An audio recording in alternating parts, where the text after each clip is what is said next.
ये आप ज़मीन बेचने के लिए बैठे हो क्या? आप या तो बंद कर दो ये विश्वविद्यालय, ये हेरिटेज बिल्डिंग को बंद कर दो और यहाँ पे कोई ब्रोकर सेंटर बना दो।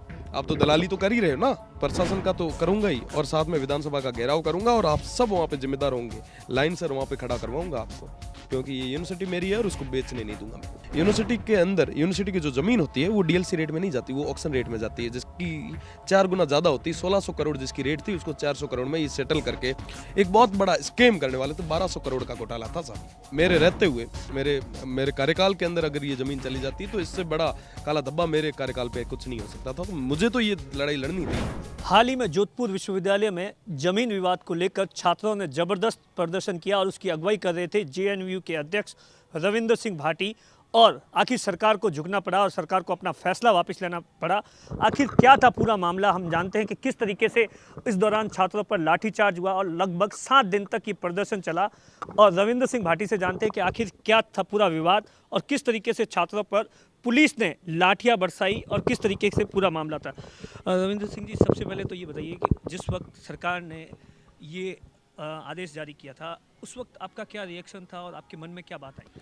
विश्वविद्यालय के अंदर जब पहली बार ये बात उठी कि 39 बीघा विश्वविद्यालय की जमीन हम जेडी को देने जा रहे हैं, तो मैंने विश्वविद्यालय प्रशासन से बात करने की कोशिश की कि साहब आपको ऐसी क्या मजबूरियां आ गई जो विश्वविद्यालय की जमीन आज बेचनी जा रही है, आप क्यों बेच रहे हो जमीन? तो विश्वविद्यालय प्रशासन ने कहा कि साहब हमारे पास पेंशन के लिए पैसे नहीं है, सैलरी देने के लिए पैसे नहीं है।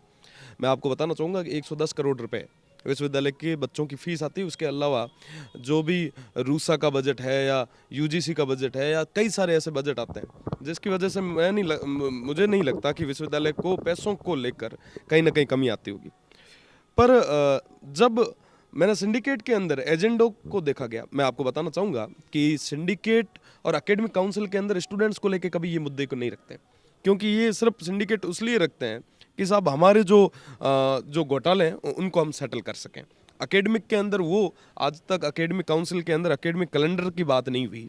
आप विश्वविद्यालय चला रहे हो, 27 हज़ार रेगुलर स्टूडेंट है, 3.5-4 लाख लोग प्राइवेट स्टूडेंट है। उन सब का अभी तक ये भी नहीं है कि साहब छुट्टियां कब होगी, एग्जाम कब होगा, रिजल्ट कब आएगा, एडमिशन प्रोसीजर कब खत्म होगा। तो मैंने कहा साहब आप ये आप जमीन बेचने के लिए बैठे हो क्या? आप या तो बंद कर दो ये विश्वविद्यालय, ये हेरिटेज बिल्डिंग को बंद कर दो और यहाँ पे कोई ब्रोकर सेंटर बना दो। आप तो दलाली तो कर ही रहे हो ना, आप विश्वविद्यालय की दलाली कर ही रहे हो, आप बेच रहे हो। तो विश्वविद्यालय को किसी भी हालत में हम बिकने नहीं देंगे। सिंडिकेट के अंदर ये अगर मुद्दा पास होता है तो मैं विश्वविद्यालय के साथ साथ प्रशासन का तो करूंगा ही और साथ में विधानसभा का घेराव करूंगा और आप सब वहाँ पे जिम्मेदार होंगे। लाइन सर वहाँ पे खड़ा करवाऊंगा आपको, क्योंकि ये यूनिवर्सिटी मेरी है और उसको बेचने नहीं दूंगा मैं। 39 बीघा जमीन आने वाले टाइम में छात्रों के लिए कितनी इंपॉर्टेंस रखती है और ये यूनिवर्सिटी का जो विश्वविद्यालय है ये जोधपुर संभाग के लिए और बॉर्डर के लोगों के लिए कितना वैल्यू रखता था? साहब मैं आपको बताना चाहूँगा कि मैं खुद एक सीमावर्ती एरिया से आता हूँ। पश्चिमी राजस्थान का सबसे बड़ा विश्वविद्यालय है, जिसके पास कहीं ना कहीं पहले भी 3 से 4 बार विश्वविद्यालय की ज़मीनें गई और शायद 3-4 बार पहले ज़मीनें गई, उसके लिए इनके मंसूबे इतने बुलंद थे, इनके हौसले इतने बुलंद थे कि इन्होंने सोचा कि हम ये भी ज़मीन बेच दें। एक ज़मीन जो 39 बीघा ज़मीन जिसकी बात आप कर रहे हैं, 39 बीघा ज़मीन आप अगर सोचो तो एक प्लॉट सिटी के अंदर बहुत बड़ा मायने रखता है। 39 बीघा ज़मीन है जिसकी डीएलसी रेट 400 करोड़ थी और ये डीएलसी रेट में दे रहे थे, है ना। बाकी यूनिवर्सिटी के अंदर यूनिवर्सिटी की जो ज़मीन होती है वो डीएलसी रेट में नहीं जाती, वो ऑक्शन रेट में जाती है, जिसकी 4 गुना ज़्यादा होती है। 1600 करोड़ जिसकी रेट थी उसको 400 करोड़ में ये सेटल करके एक बहुत बड़ा स्कैम करने वाले थे। 1200 करोड़ का घोटाला था साहब जो लोगों के सामने आया। मैं धन्यवाद देना चाहूँगा छात्र शक्ति को, उन लोगों को जिन्होंने प्रत्यक्ष और अप्रत्यक्ष रूप से आगे आए। कई छात्र संघ अध्यक्ष आगे आए, उसी के साथ ही साथ में राजस्थान के हर एक कोने से इतने सारे लोग आगे आए जिनकी आवाज़ को सुनकर, जिनके विरोध को देखकर विश्वविद्यालय प्रशासन को और राज्य सरकार को झुकना पड़ा।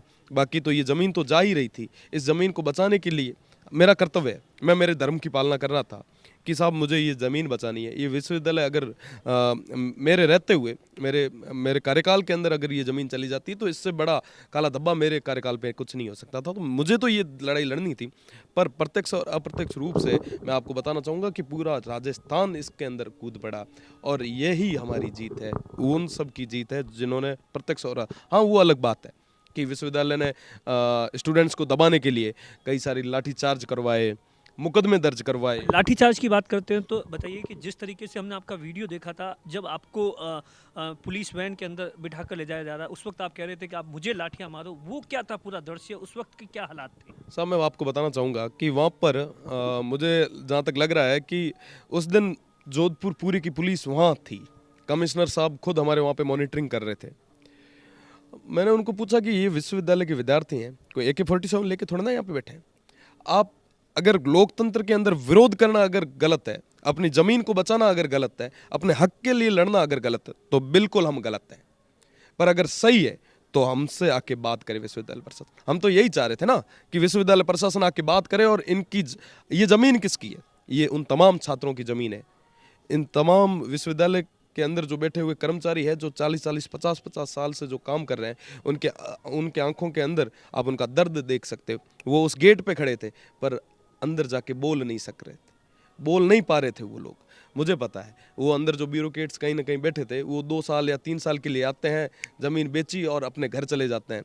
इस आंदोलन के बाद में जो आपके समर्थक थे वो आप में एक नेता के रूप में आपको देख रहे हैं, मतलब तरह तरह की सोशल मीडिया पे पोस्ट हुई कि अगला चुनाव लड़ रहे हैं, विधानसभा का चुनाव लड़ रहे हैं, क्या कहना चाहेंगे? साहब विश्वविद्यालय रे एना मारो कार्यकाल चल रही है, बढ़िया तरीके में छात्रा री आवाज़ ना मना उठानी है। आगे अगर मैंने जनता मौको दे है तो लड़ा, लड़नू गलत को नहीं है। पर विश्वविद्यालय अबार हमारी प्रायोरिटी हमेशा विश्वविद्यालय रही है। छात्र राजनीति एक शुरुआत में ना दिनी, अगर आगे जनता चाहो, जनता जो को फैसलो उसे वो मारो फैसलो है। ये रविंद्र सिंह भाटी थे जो साफ तौर पर संकेत दिए कि आने वाले दिनों में वो एक्टिव पॉलिटिक्स में आएंगे, लेकिन इसी तरीके से छात्रों के मुद्दों को राजस्थान में उठाते रहेंगे। दिनेश बोरा, बाड़मेर, राजस्थान तक।